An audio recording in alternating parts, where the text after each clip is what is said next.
I didn't even know it was possible to make such a delicious potato recipe. So to begin, we're going to start by cutting up 5 potatoes. The tip is to cut them into small slices, so just cut the potatoes into strips of the same size, then add the sliced potatoes to your bowl. I love the taste of this recipe. I crave it all the time. Now, once finished, we're going to set aside to prepare the sauce. For the sauce, we're going to turn on the medium heat and just warm up our saucepan. Now add 70 grams of butter, approximately 2 spoonfuls, and just melt all of the butter well. This white sauce is going to be delicious and just really brings out the flavor of the potatoes. Now add 70 grams of wheat flour. The tip is to just stir constantly until the flour totally dissolves in the butter. And now just add the milk. We're going to add 400 milliliters of milk. To make the white sauce, it's important to add it little by little. So just add the milk and stir continuously. Continue the process until you've added all 400 milliliters of the milk. And just stir until the sauce is thicker. This is the texture that we are looking for. So now we're going to add the rest of the ingredients, which are 1 carton of cream, 200 grams. Just mix really well until the cream is creamier and a little more liquid.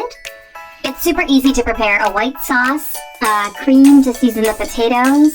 Now once you finish, just season. So we're going to add 1 tablespoon of salt, 1 tablespoon of black pepper, and just mix everything together really well. And that's it. Our wonderful cream is ready. So now we're just going to turn off the heat and pour the cream over our potatoes.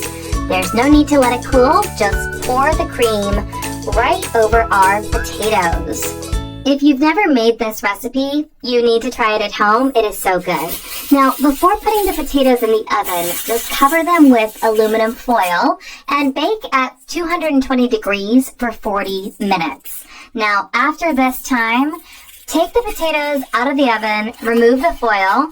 They smell so wonderful. Now we're going to add mozzarella cheese on top of our potatoes. Just like that. Now put them back in the oven for another 15 minutes. And that's it. Our recipe is ready. So we're going to finish with some parsley on top. This ingredient is optional, but I do highly recommend. I love the taste of sausage with cheese and potatoes. You can just add it on top. And shall we try it? I'm going to cut a very generous piece because I'm pretty hungry. The taste is so divine. So make this on your own and get ready to receive lots of compliments. My mouth is watering. This recipe goes so well with meat and chicken. I am so hungry and the smell is making my mouth water, so I'm going to dig in. Enjoy. Don't forget to subscribe to my YouTube channel Rena's Kitchenary and follow all my social media accounts TikTok, Facebook, Instagram. Thank you.